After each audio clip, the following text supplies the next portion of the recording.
Thank you. Bismillah ar-Rahman ar-Rahim. Alhamdulillahi Rabbil Alameen. Afdalu salatu wa tamu taslim ala Rasulillahi al-Kareem. Sayyidina Muhammad wa ala alihi wa ashabihi ajma'in wa ba'd. My first duty is to express sincere thanks to the organizers of this webinar and to express in particular my great appreciation for the efforts that have been ongoing by yourselves in recent days and indeed in the years prior. There is no doubt that the issue of Palestine after the last upsurge of aggression, onslaught of aggression against the Gaza Strip and its people, and indeed the outrages carried out in Jerusalem and in the 1948 territories and the West Bank. All of these have risen the Palestine issue at the top of the international political agenda. Many hoped, particularly those who normalize relationship with the settler colonial state of Israel, they hoped that by normalizing relations with that state, the issue of Palestine would be relegated to the back burner and that it would no longer be an issue of dire concern to people across the world. But this has not happened. And I can share with you a simple anecdote to confirm this. For there is an island in the Caribbean, just between Central and South America. It's called St. Vincent. That island a few weeks ago was devastated by a volcano. Its people were displaced, its entire population. And yet after the onslaught on Gaza and the outrages in Jerusalem, its people had the concern and the interest to express their solidarity with the people of Palestine, despite their own pain and their own hardships. So this is where we are today. But in my mind, I think that the discourse has changed fundamentally in other areas, not just in terms of numbers, as we see from Jakarta to Kingstown in the Caribbean, but the discourse have changed in terms of its content. We would not have imagined a few months ago that Israel will be described as an apartheid state by the foreign minister of France, or that the subject of Israeli apartheid will be discussed in the US Congress. Today, this is where we are at, that the world is awakening now to the reality that Israel has established an apartheid entity in the Holy Land of Palestine.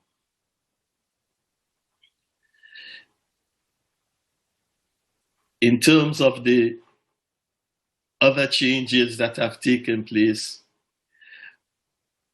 I must point out that across Europe and all the countries that have responded from Jakarta right through, we've seen a tremendous interest on the part of young people in a manner that we have probably had not seen in 2008, 2009, 2012, or 2014.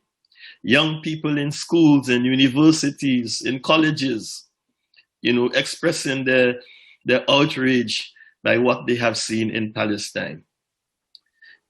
It has grown to such an extent that in the United Kingdom now, students are being threatened with detention and even dismissal expulsion from schools for supporting this cause.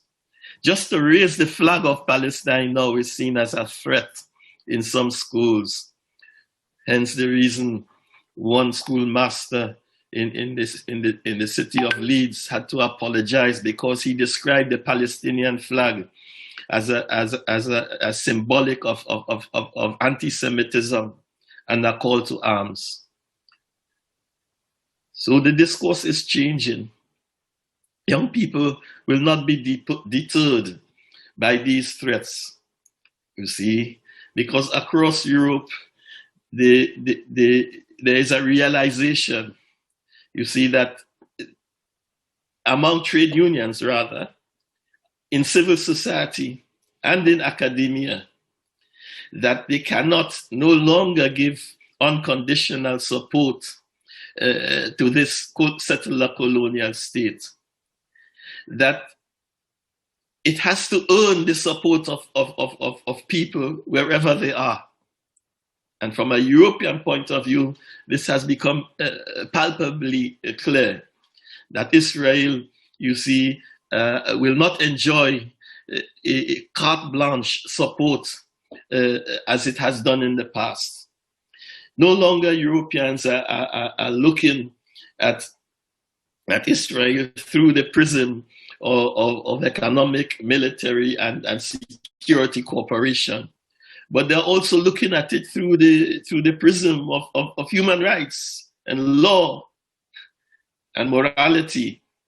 And all that we have seen in recent weeks during the month of Ramadan in Masjid al-Aqsa and in Sheikh Jarrah in particular, all of these are disgraceful acts, despicable, you see, deplorable by any standard. And so no people, you see, who respect themselves and who respect the rule of law can support and identify with what they have seen taking place in this land.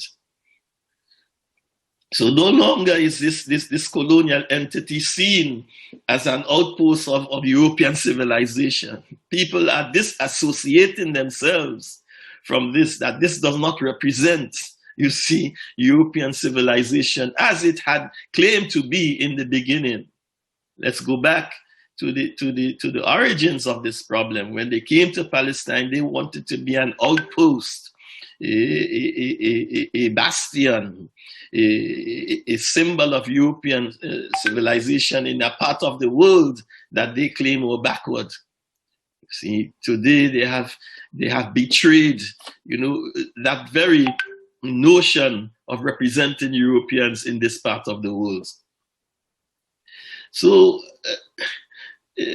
on the ground in Europe, we see this outpouring of support, particularly in the trade unions. And I take you back to 2020 or 2018 rather, when 150 European trade unions, human rights organizations, and political parties all came together, you see, urging the European Union to uphold its legal responsibilities and to exclude Israel military companies from the European framework programs.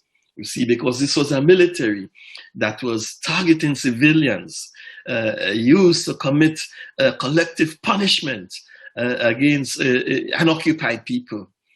And so this is the awareness that has now come to the fore.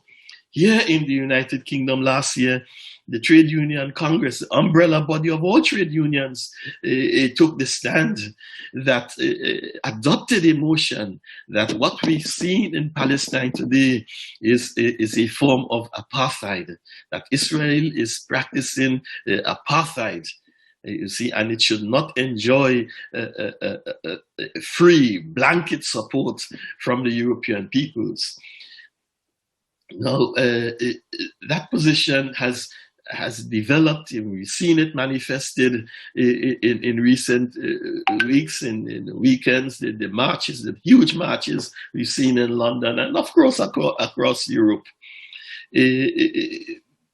the one of the practical steps you see taken by the unions and the allies and supporters has been the input of the boycott, divestment, and sanctions movement, the increased collaboration, as it were, between trade unions and the BDS movement. And there is a pushback, no doubt, and expectedly so, that you see some governments, in Germany in particular, and in France, efforts to criminalize the boycott of Israel. So in Germany, the parliament voted to do this, to criminalize any support for the BDS movement. However, the activists on the ground, the people who are spearheading this movement, are well aware of their rights, and they're challenging, you see, the pushback on the part of these governments. Take you back to Spain in January this year, when a court in Valencia actually dismissed a criminal complaint against 8 BDS activists because they refused to host an American Zionist activist who refused to recognize the right of the Palestinians to a state. So there's this determination and resolve to challenge, the support and the attempts to criminalize the BDS movement. Here in the UK, in February, a few months ago, the Essex East Sussex pension fund actually divested from one of the largest Israeli arms manufacturers, Elbit. See, and they were followed because of its violation of international law. They were followed by pension funds in Norway, in Holland, in Sweden, who withdraw. Of course, the company is still making profits, but there's a message. There's a principle that is being upheld, and it is going to gather momentum. It is having a ripple effect across industries, and we would see others, as we have seen in previous years.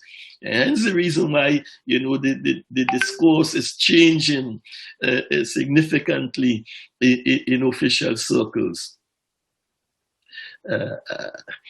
Now, one of the immediate drivers of this pushback against the BDS movement and against the solidarity is what is called the Holocaust Remembrance Alliance, the International Holocaust. This is a body constituted of 34 countries.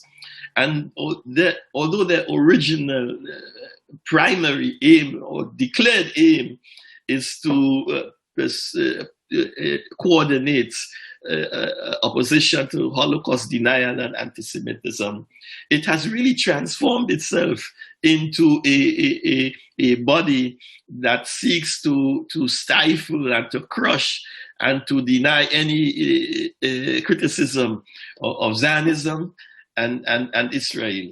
And of course, we must underscore that there's a difference between Zionism and Judaism, you see, and what the state of Israel does has nothing to do with Judaism. But, the definition of anti-Semitism adopted by this body consisting of 34 countries, that definition includes criticism of Israel. However, alas, you see, academics, even Jewish academics, are rejecting this notion, this claim that criticism of Israel is anti-Semitic in nature. So here in the United Kingdom, we had, at the University College of London, the proposal was, I'll tie up now, sorry. The definition was rejected And the academics were calling for a new definition of anti-Semitism, which protects Jewish students, but without compromising the safety and the rights of Palestinian students. So this is where we at in Europe. Things have changed dramatically, even so after the last onslaught on the Gaza Strip. But there's no doubt that we are at a crossroad right now. The Palestinian issue is back, as I said, at the top of the international political agenda. It remains the last great anti-colonial struggle. It remains a struggle against not just settler colonialism, European settler colonialism, but also an apartheid, a racist apartheid system that has been established in Palestine. And people abhor this because apartheid in its nature by law, is a crime against humanity. And as much as it is rejected in Palestine, it is rejected in the United Kingdom, and it is rejected in the Caribbean and in India and in Jakarta. Everywhere, apartheid poses a threat to human dignity, you see, and rights. So this is why we find governments today in Europe being challenged by their people, by their students, by their churchmen, you see, for their support, their blind support, their continued support for this racist entity that was established in Israel, in Palestine over 100 years ago. Thank you very much.